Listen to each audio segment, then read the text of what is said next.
When we think about how people learn effectively, especially in medicine, where stakes are so very high, formative assessment should be their best friend, not something that they try to skip.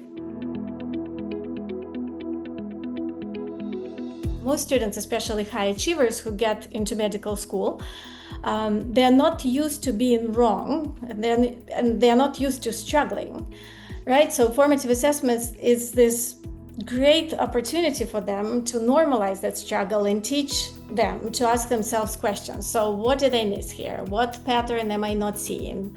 How does this connect to what I already know? I think as we think about that motivation for students, I think sometimes our formative assessments are not providing that granularity of detail to help them improve. If your learning objectives are vague or disconnected from what they are going to do as doctors, of course they won't engage. So the key here is in helping students understand what they're actually supposed to be learning, clarifying those learning objectives.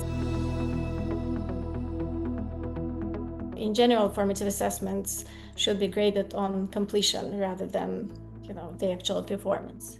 Sometimes we're giving them a score or grade on it, which actually diverts them away from the primary purpose, which is really to identify what are those skills that you need to continue to build on? What are those skills that you have developed very well?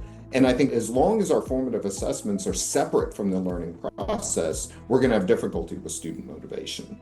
My team and I, we've conducted many studies in which we noticed that when you provide a grade with comments attached to it, students go immediately to grade and they are less motivated, less likely to engage with comments. When students start using formative assessment as tools for self-reflection and guided practice rather than some hurdles, that's when real learning happens and they become more engaged and more motivated.